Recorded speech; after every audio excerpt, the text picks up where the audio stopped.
Welcome to Life Class, where everyday living meets spiritual insight. I'm so happy that you are joining me tonight as we open up another power-packed lesson that is going to help us ascend to greater levels, go further, create better, and just ultimately even be better believers. Tonight, we are talking about the it factor, understanding influence and the power of influence. But before we get into it, you know what I want you to do already. I want you to share this.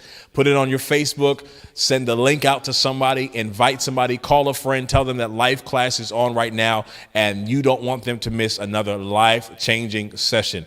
So make sure, let somebody know. Take a screenshot, put it on your Instagram, put it on your Facebook, put it in your story. Let somebody know so that we can grow this community. And don't forget that we want you to go inside the Cameron Washington app. You're going to get notes from all of our classes. You're going to be able to comment on the message board, share your experience. And so we want you to be a part of our Life Class community.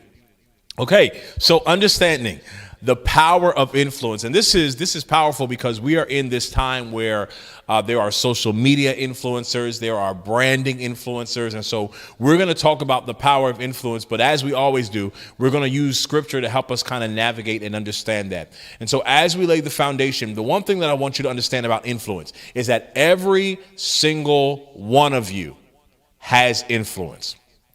Every single one of you has influence. Not only do you have influence, but you have an audience.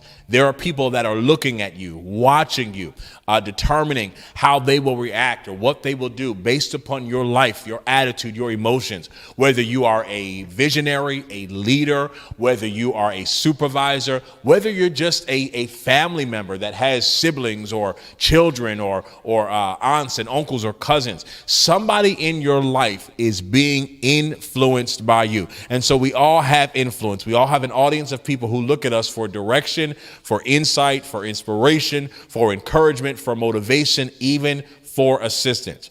The other thing that we have to understand is that we are all equipped with the ability to influence people.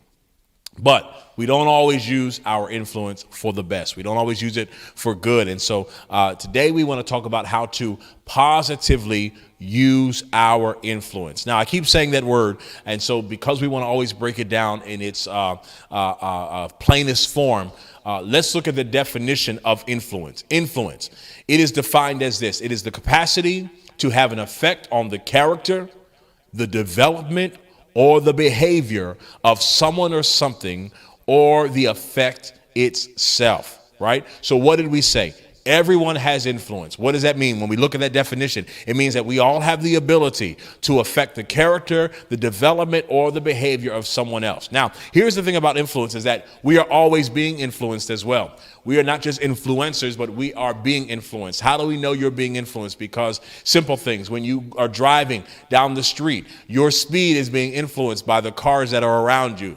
When you go to the grocery store, your attitude might be influenced by the person at the checkout line or by friends or family. You're always being influenced, and much of what you do, how you react, how you go through your day is determined by the things in life that are happening around you that ultimately influence how you react. And so everyone has influence and everyone is being influenced, no matter who you are, where you are, what position you're in, or even what direction you're going in life. You are not only being influenced, but you also have influence. You also have influence. And so the question we want to ask tonight, here's our homework assignment, is what type of influence do you want to have? Have you ever asked yourself that question? What type of influence do you want to have? Do you want people to make certain decisions based upon your influence? Do you want them to be better? Do you want them to support something? Do you want them to say or to do something? One thing that I talk about in some of my mentees in business mentorship when we talk about marketing is when you put something out, whether it's a social media post or an email blast, what do you want people to see? What do you want them to say? And most of all, what do you want them to do? And that comes through the power of influence. And so when you talk about, and when we pose that question, what type of influence do you want to have? When we really start to dissect that, the questions that come along with that are, do you add value to every conversation? In every room, do you add value? In your social media post, do you add value? in your text messages? What is the value that you add? I'm talking to those of you tonight who want to really understand your ability to influence. And you might want to understand that ability to influence to excel in your business, to be a better husband, a better wife, a better mother, a better father, a better sister, better brother, better ministry worker, a better entrepreneur, better co-worker, whatever it is. We're talking about how to positively build your influence. And so these are the questions that you have to ask. This is part of your homework for this week. Is I want you to ask yourself, do I add value to every conversation I engage in? Do I add value to every room that I walk in? And do I add value to everything I post on my social media? You know, one of the things that we could probably do a whole session on is social media influence, because, a lot of what we post really reflects who we are. And it really determines the type of influence that we have. And not only the type of influence, but it really determines the type of relationships and how people see us. I know for me, there are individuals who I've worked with, and I won't call any names, but they've done great work. But the way that I saw their negative influence or the negative things that they posted or said on social media, it changed my desire. It changed their influence with me, their ability to influence me to want to work with them. So all of these things play a role in influence. And I call tonight's life class the it factor, because I believe that when you understand the power of influence, it's going to bring you to another level where for many of you, it's already happening. But for all of you, people are going to come across you and they're going to say, you know what? There's just something about you that makes me want to connect with you, that makes me want to work with you, that makes me want to be a better person. And ultimately, even as believers, that is what we are striving to do. We are striving to influence people to be better, and not only to be better, but to want to come to Christ. And so those are the questions. Do you add value to every conversation? Do you add value to every room you go in? Do you add value on your social media? Do you add value in every text? And most of all, are you reaching out to people today to encourage them and to edify them? And so everything you do either adds or takes away from your influence. Let me say that again. Everything you do either adds or takes away from your influence. Influence is primarily based on one thing: trust. Yes, trust. Influence is based on trust. If you want people to follow you, they have to trust you. If you want people to believe you, they have to trust you. If you want people to do what you say, they have to trust you. I know for me, I am not following anyone who I cannot trust. Not only am I not following them, but I'm not going to believe anything they're saying. And I'm definitely not going to champion their cause. So influence starts with a level of trust, and that trust is connected to integrity. Are you consistent? Do you do what you say you're going to do? Can you be trusted to follow up on your word? Can you be trusted to be loyal and accountable? If you're going to have influence, it doesn't matter how great your skill is. It starts with trust. And I wrote this in my notes. When you build trust with others, you build a foundation for influence and leadership equity.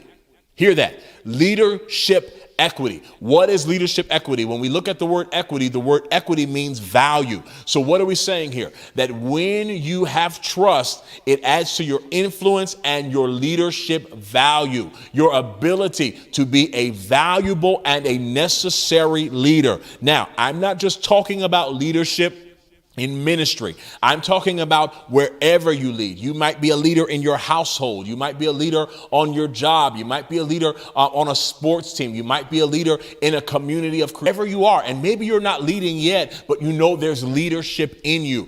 Part of being a valuable leadership is the ability for others to be able to trust you. And so the wealth of your leadership is based in your ability to influence others by their ability to trust you. I'm going to say that again. The wealth of your leadership and your ability to lead is based on the ability for others to be able to trust you and your ability to influence them. That word influence, again, means what? To have effect on the character, the development, and the behavior of somebody else. All right. Are you writing notes? I hope you're writing notes. I hope you're taking this down, because this year you're going to go to greater levels of influence that are going to simply change your life. I believe that you're going to come across people who want to sow into your vision, sow into your ministry, sow into your destiny, and it's going to come through the influence you have. All right. So let's go further.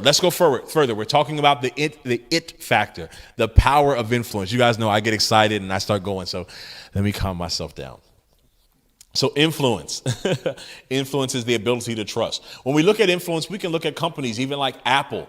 Apple, the reason that their company grows is not just because of the technology, but, they have a power of influence through individuals being able to trust their products. And that trust grows through word of mouth, through old school marketing, or even in ministry, old school evangelism, the word of mouth, where one person has an experience and they share that influential experience with somebody else. And then that person is influenced by the person telling them. So then they try it. And then the next person tries it. And before you know it, this influence has been built. And now it's gone from influence to this popularity. It begins to trend and sometimes even becomes a phenomena. But it all starts with what? It starts with trust. I don't care how great iPhones are and how great they look. If they didn't turn on and they couldn't be trusted to make phone calls, nobody would buy them. I don't care how many apps they said they had on them. I don't care how many colors it came in. I don't care how many cameras were on the back. If it could not be trusted to do what it's supposed to do at its foundation, to make phone calls, then we would necessarily not want an iPhone, right? Because that's what the expectation is. And so when you're building trust and building leadership equity, it's all about people being able to know that you're going to do what you said you would do, and that they can trust you to be loyal, faithful, and consistent. And so what do we say? Influence can be good or it can be bad. Influence can be good or it can be bad. We can go even biblical when we look at bad influence. We look at like Jezebel, who was seducing and persuading the men of God to serve idol gods. Amaziah, the king of Judah, who did evil. But then we also see positive influence. We see people like Joshua, who was able to get the children of Israel to serve God consistently and faithfully. And so the Bible speaks of negative and it speaks of positive influence. And I want you to stay with me, because I'm going to give you tips on how to have positive influence. I never would just give you all this information and not give you some tips. All right. So negative influence. We can look at Matthew 18:6. It says, "But whoever causes one of these little ones who believe in me to sin," influence, "it would be better for him to have a great millstone fastened around his neck and to be drowned in the depths of the sea." What does this tell us? What this scripture in essence is saying is that anyone who influences someone to do something negative, that there is great destruction that should come to them, that it would be better for them to have a millstone fastened around their neck and they be drowned in the depths of the sea than for them to influence someone to do something negative. The Bible also speaks of positive influence. And there are several scriptures, but the one that I like and I pulled out is Proverbs 22:1. It says, "A good name is more desirable than great riches to be esteemed. It is better than silver or gold." And I want to say this to you again, whether you are in business, ministry, or just living a day-to-day life as a leader in your home, your name means everything. I don't care how skilled you are. I don't care how eloquently you speak. I don't care how well you dress. Your name means everything. And many times our name can be tarnished by things like inconsistency, not being able to be trusted, leading people astray. And so these all play a role in your ability to influence. And the reason you're going to learn and you're going to begin to develop your influence is because there are great levels that you are getting ready to go to where you're going to draw people with you. And you want to make sure that you're drawing them with the right intention and with the right understanding of your leadership equity. I hope you wrote that down. Leadership equity, the value that you have as a leader. One more scripture I want to go to, and then we're going to go to our points. Matthew chapter 5, beginning at verse 13 through 16. It talks about guarding our influence. And I love this scripture. It says, "You are the salt of the earth. But if the salt has become tasteless, if it's lost its influence, how can it be made salty again? It is no longer good for anything except to be thrown out and trampled underfoot by men. You are the light of the world. A city, yes, Lord, set on a hill cannot be hidden. This is life class, so I can't get too excited. Nor does anyone light a lamp and put it under a basket, but on the lampstand, and it gives light to all who are in the house. What does that scripture tell us? It tells us that we are two things. We are salt and we are light. And both of these are influential characters. Salt influences the taste of a thing. It influences the preservation of a thing. And so what he in essence is saying here is that if we are salt, if we are the influence, if we lose our taste, if we lose our ability to influence, then what are we good for? Because as believers, we are on this earth to influence people to come to Christ. And so the question you have to ask yourself is, how is my life influencing others, not just to be better, but to be led to Christ? When people see me, when people are around me, is there something in me that causes them to want to be led to a higher calling, a higher power, a higher destiny, and ultimately to Christ? This is what he means by we are the salt of the earth. But what good are we if we've lost our ability to influence? The same thing with light. What good is light if it's no longer able to shine? What good is a lamp if all you do is put it under a basket? Right? It's supposed to be there to do what? To influence the room and the atmosphere that it's put in. So how do we do this? How do we do this? We've got all this information. We know there's good, there's bad influence. We know that there's leadership equity. We know that we want to influence others to do good things. But how do we do this? I'm glad you asked because I'm going to give you, let's see here. I'm going to give you probably about 6 different things that are going to aid in your ability to have positive influence. All right. Are you ready? Are you ready for it, class? The first thing is be consistent.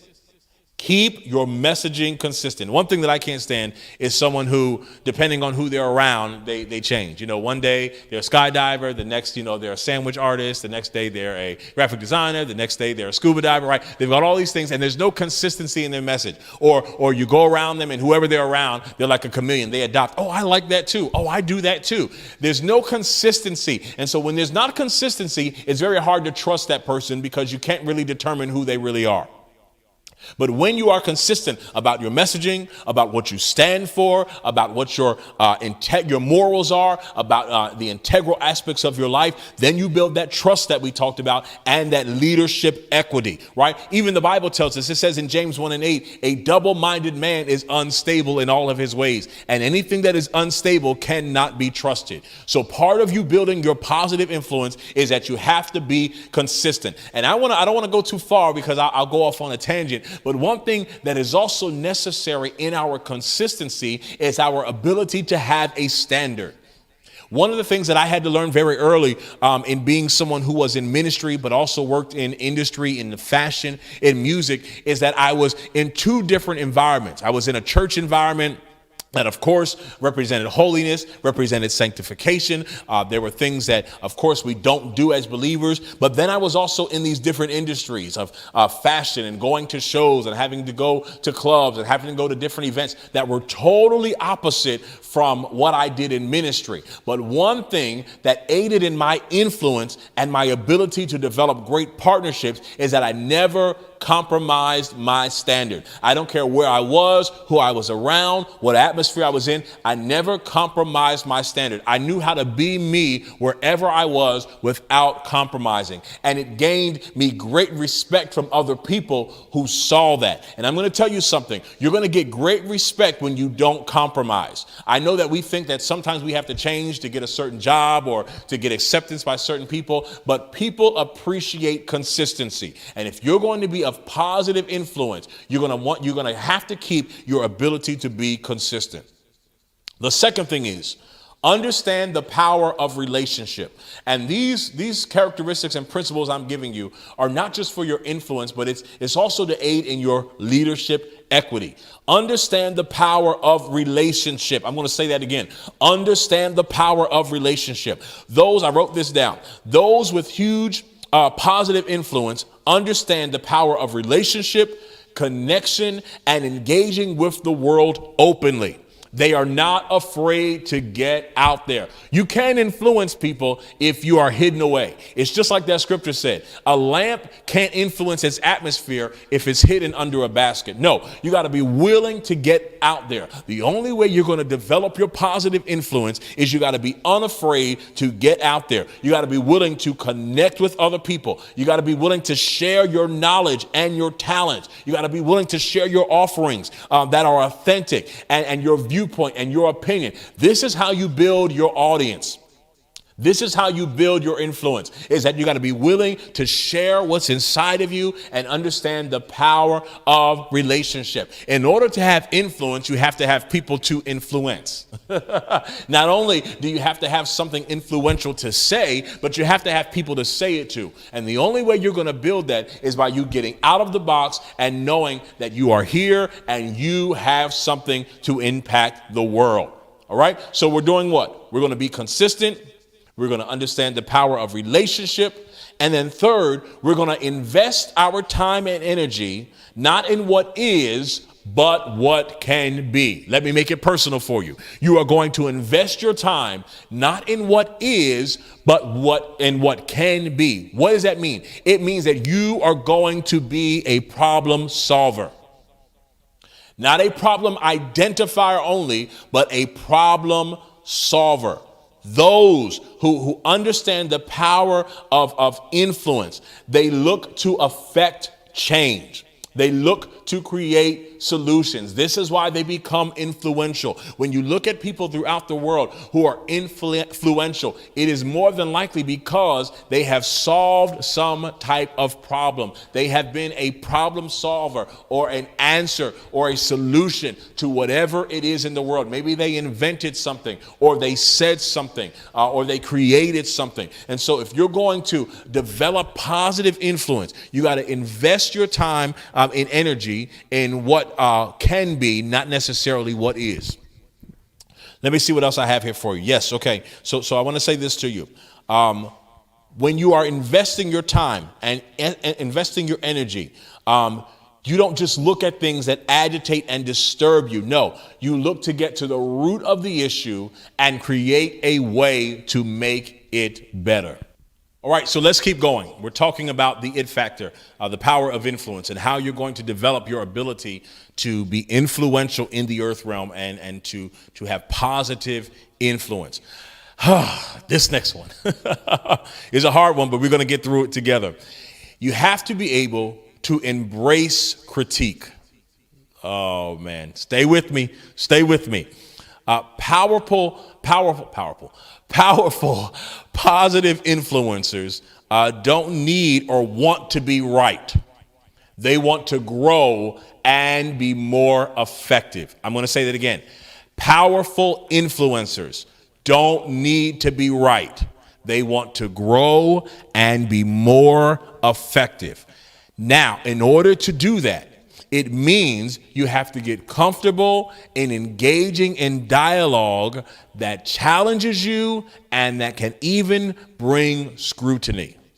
Now, Pastor Ken, why would I set myself up for that? Because what? Because as we said, powerful, positive influencers understand that we don't have to be right. We want to grow and to be more effective. And the more effective we are, the more influential we become. So we have to be strong and we have to be confident in the face of opposition, but know how to integrate integrate constructive feedback to strengthen our work and to strengthen our ideas. I have a great tribe of individuals and a variety of people, some who are pastors and leaders, some who are just friends, some who are family members, some who work on my team, that I run things by consistently. What do you think of this? Do you think this will work? Tell me the truth. I don't want just yes people around me. I want people that say, I don't think that looks good, or I don't think that should go there, or maybe you should do it this way. Because when we do that, it doesn't make us bad. It gives us the ability to grow and to become more effective. And if we're going to build our influence, if we're going to influence others, we have to always be in a space of being open to hearing scrutiny and critique that's going to help us grow and be more effective. And so every single one of you should have someone and have a group of people in your life who are willing to be honest with you, who are willing to tell you like it is, whether you want to really hear it or not. And it's up to you to welcome that advice. You know, there's nothing worse than when somebody asks you what you think about something and then you tell them and then they get upset with what you said. You're like, well, why'd you ask me in the first place? So in order to build your influence, if you really want to be somebody of influence, you got to be able to ask those questions, and then you got to be able to receive whatever's going to come back to you, and then be able to, goes back to what we talked about with mindset, be able to translate that through your body, through your vessel, in a way that lets you grow and create better. It doesn't make you stagnant. You don't get discouraged. You don't say, I quit. No, it's going to bring you to a place of creating on a greater level and being more effective. So you have to be willing to embrace critique. All right. So let's go back. We've covered a couple. We've got two more to do. We said we're going to do what? We're talking about how to build our influence, how to be positive influencers. We're going to be consistent. We're going to understand the power of relationship. We're going to invest our time and energy, not in what is, but what can be. We're going to be futuristic. We're going to be innovative. We're going to think ahead of the curve. That is why many companies are influencers, because they're thinking ahead of time. They're not stuck in what's wrong right now. They're busy creating solutions. Then we're going to embrace critique. We're going to build a tribe of people around us who are willing to tell us the truth so that we can create better and be more effective. The next thing we're going to do is we're going to spread what we know. It's just like the scripture said, what good is us being salt if we've lost our taste, if we don't want to share? What good is us being a light if it's only going to be put under a box, right? So we've got to spread what we know. When you are committed to making a positive difference, you can't help but share and teach what you have learned. So become a teacher. Maya Angelou said, when you learn, teach. When you learn, teach. You have to believe that your ideas and innovation are of use and of value to others, and you can't help but to share it. You know, I love sharing. I love what I'm doing right now, talking to you. I love doing that. I love mentoring. I love teaching. I love preaching. I love having master classes, sharing what I learned, being, paying it forward, being a wealth of knowledge, and then watching others grow and build from that. And what that has done is through my consistent sharing, it's built my influence. You're even watching right now because something I either did or put out or said caused you to be influenced to watch and to gravitate to what we're doing tonight. So that's a prime example of the ability to influence, is that in order to have influence, you've got to be able to share what's inside of you. And then the last thing, oh boy, is you have to guard your circle. Be aware of who you're connected to affects your ability to influence. You know, you would be surprised how many people have great words, have great ministries, organizations, but the people they are connected to have diminished their influence. I can even recall talking to a colleague of mine, a contemporary of mine who had a business and did not realize how someone on their team was tainting their influence, tainting the ability for their company to really be able to get the clients they want and do what they wanted to do. They had great marketing material. They were at the helm of it. They were the captain of the ship, operating everything. But somebody who they had working on their team was tainting their ability to have that positive influence. So you got to guard your circle. You got to look at who you're connected to can either negatively or positively cause an effect on your influence. So we're talking tonight about the primary building steps for building your influence. Let's go back through one more time. How are you building your influence? You're going to be consistent. You're going to keep your messaging consistent no matter what atmosphere you're in, no matter who you come in contact with. You're going to understand the power of relationship. You're going to get unafraid to connect with new people, get in new environments, share what you know, let them know, make some noise in the room, let them know here I am and I have something to say. You're going to invest your time and energy, not in what is, but what can be. You're going to be futuristic. You're going to think ahead. You're going to be innovative. You're going to think for what's coming. You're going to look at where there's problems, and you're going to be a solution-based person. You're going to be a problem solver. Then you're going to embrace critique. Get around some environments, gather some people who are willing to tell you the truth, who are willing to give you their feedback, whether you like it or not. And you're not always going to take everything that's always said, but be open to seeing it from a different perspective. Then you're going to spread what you know. You're going to be committed to making a true and a positive impact or difference by what you've learned and what you've obtained and the information, skills, and resources that are inside of you.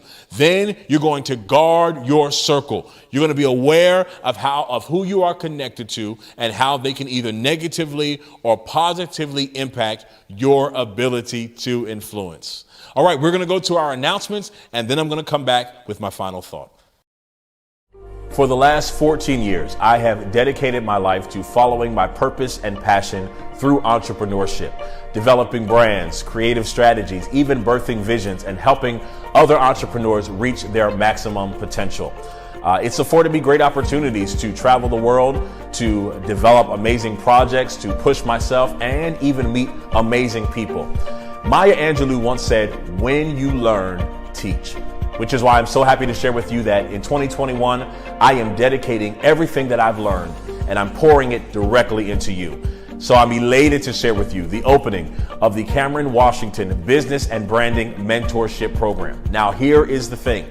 I am only opening this program for 15 hungry entrepreneurs or aspiring entrepreneurs who have great vision, great strategy, and just need that extra push to keep them centered, focused, and aligned with what they're supposed to be doing this year. You can go to CameronWashington.com right now to get all of the details and sign up. But within this program, you're going to get one-on-one mentorship.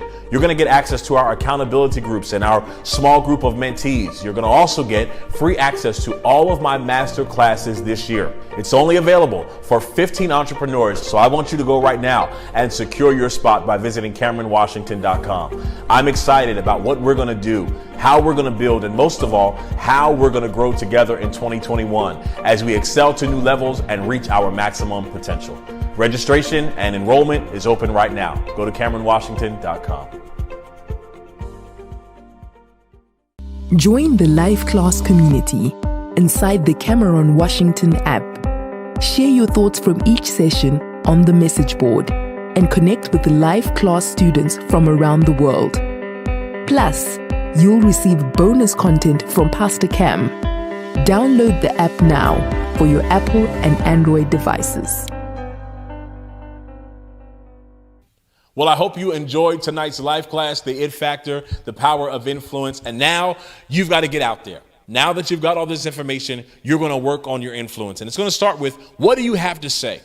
What do you have in you that can make a positive impact, that can change the world, even if it's just your day-to-day, even if it's just having an encouraging word to tell somebody, or maybe it's something on a large scale. Maybe you have a message, or maybe you have innovation or creativity that's going to solve a problem in the world and create great influence. Every single day, you've got to make a conscious effort that every single thing you do, whether it's in rooms you go in, whether it's in text messages you participate in, whether it's social media posts that you put on your page, everything affects your influence, and you're going to be intentional about what you do and how it's impacting those who see you. Because remember, you are not only being influenced, you are always influencing. All right. Until next time, I'm excited about what we're doing. Now, what do we say? Each one reach one. Next week, you're going to bring somebody with you. You're going to let somebody know what you're learning, what we're experiencing. You're going to pay it forward and say, hey, I want you to join me next week for Life Class with Pastor Cam. Don't forget to download the Cameron Washington app. You're going to get notes for each of these lessons. You're going to be able to comment and share your experience on the message board. And make sure that you're signed up for our text alerts by texting CWNOW to 21000 so you're notified every time we are on. We're growing, we're building, ascending in our life class. It's the place where everyday living meets spiritual insight. Until next time. Thank you for joining tonight's life class with Pastor Cam. We hope you will join us again. Don't forget to share your thoughts on tonight's class inside the Cameron Washington app. We'll see you next week.